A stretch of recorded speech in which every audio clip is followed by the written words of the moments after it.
Does your son or daughter with ADHD struggle socially? Do they have difficulty reading social cues? Actually, they don't. What they have is lagging social executive function skills. Stay tuned. I'm going to explain to you what they are and why we need to address them at their foundation instead of teaching social skills. That's the name they gave me. Hi, I'm Ryan. I'm a licensed clinical social worker, school social worker, certified ADHD clinical services provider, and my most important job is I'm a father to a son with ADHD. This is the topic that I'm most passionate teaching people about because it is one that is so poorly understood both by parents and professionals. So when kids with ADHD struggle socially, they have lagging social executive function skills. That is the set of executive function skills we use whenever we're sharing space with other people. A lot of this comes down to your self-directed talk, also called your internal dialogue, or what I call your brain coach with kids. I'm going to share with you the 4 most common social executive function skills lagging in kids with ADHD and explain what they look like. And if you want to go a little more in depth and learn more about them, you can watch a specific video on each one of these. Perspective taking, understanding others' thoughts and feelings, and understanding how you're coming across to others is really the foundation of social executive function skills.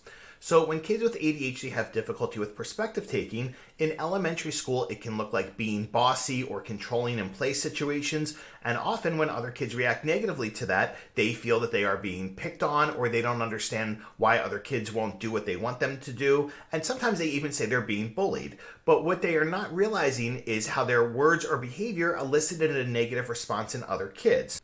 In middle school, difficulty with perspective taking can look like having one-sided conversations and also showing a lack of interest in others. So while a lot of kids with ADHD can be really good about talking about their interests or having a reciprocal conversation about a topic of interest, they often are not real good at showing interest in others because their brain coach isn't reminding them to do that. They also might not be good at doing what's called a fake out, where they show interest in others even when they're not really interested, because that is part of reciprocity in relationships. Sometimes we have to fake interest in others because they do the same for us. In high school, difficulty with perspective taking looks pretty much the same as middle school, but what we tend to see more is making sometimes inappropriate or offensive comments and not realizing why somebody else could be offended by that. Now, you might be thinking to yourself right now, well, I know an adult with ADHD who does that, and that's correct. This is something that does not just magically disappear in adulthood. It's something we have to teach kids to help them improve their perspective taking. The way we have to teach perspective taking is as a sequence of events. So basically, here's what others' thoughts were about your words or behaviors, depending on the context of the situation, because all social interactions are context dependent. Here's what their thoughts were. Here's how they responded to you based on their thoughts, and then here's how you felt based on how they responded to you. When we teach perspective taking as a sequence of events, what it does is it helps kids understand that there's a correlation between their words and behaviors and others' reactions to them. Situational awareness, or what I call reading the field. Often people call this reading a room. If your son or daughter has ever walked into the street without looking, it's because they weren't using situational awareness. If they seem to do okay in structured social situations, but seem to struggle or seem a little lost in semi-structured or unstructured social situations, this is why. They have difficulty with situational awareness, which means taking different pieces of information from the environment, putting it together as a whole, and making meaning of it. So really what it is, it's the bigger picture of things. Interestingly, this is the same skill set that has to do with reading comprehension. So a lot of times kids with ADHD are really good at remembering details in things they read, but they have difficulty summarizing or explaining the bigger picture. We can also teach situational awareness, and that is something that really needs to be taught in the moment, just like perspective taking, because what we know is kids with ADHD learn best in the moment, which is why things like individual therapy is not a recommended treatment for ADHD, and why it's so important that parents create the scaffolding to teach these skills. Relating to others' emotional experiences. So if I tell you something enthusiastically, I expect you to respond a certain way. If you tell me something sad, you expect me to respond a certain way. If somebody doesn't respond to you in a way that's expected, you might think that they lack empathy, or they're insensitive, or they just don't care. Often, kids with ADHD have difficulty connecting their own emotional experiences with somebody else's when they share theirs. So this is something else that we can teach. And one of the things I want to mention about this is sometimes I will hear parents or even therapists say that a kid lacks empathy, and that really drives me crazy because in my experience, most kids with ADHD have a tremendous amount of empathy. What they might lack is perspective taking, or they might lack the ability to relate to others' emotional experiences. The other part of relating to others' emotional experiences is humor. So often kids with ADHD have a really good sense of humor, but they might not always understand how to use it in the right context or how to not overdo humor.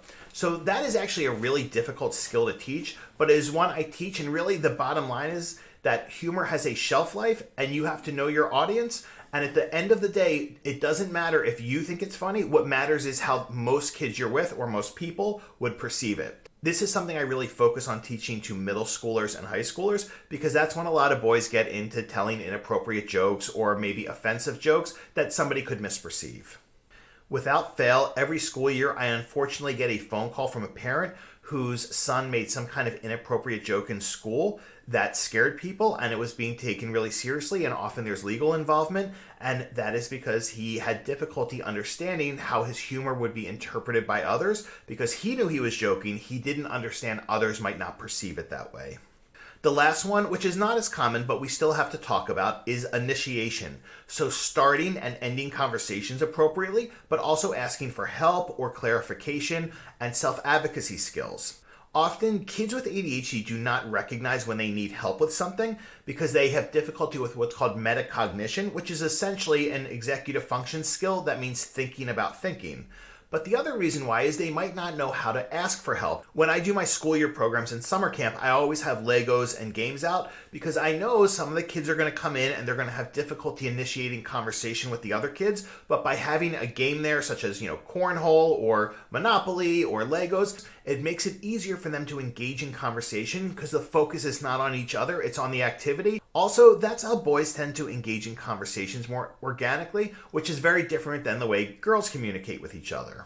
Now, you might be wondering, well, how do I teach these skills? Does my son or daughter need a social skills group? The answer is no, because social skills groups have not shown to be effective in helping kids with ADHD, not to mention that the skills I'm talking about here are not really being taught in social skills groups. What they tend to teach is a lot of role-playing of scripted, socially appropriate behaviors, and that's not teaching how kids communicate organically. What it's really teaching is, how to script a conversation. So if your son or daughter is struggling socially, you have the biggest role in helping them to develop their social executive function skills.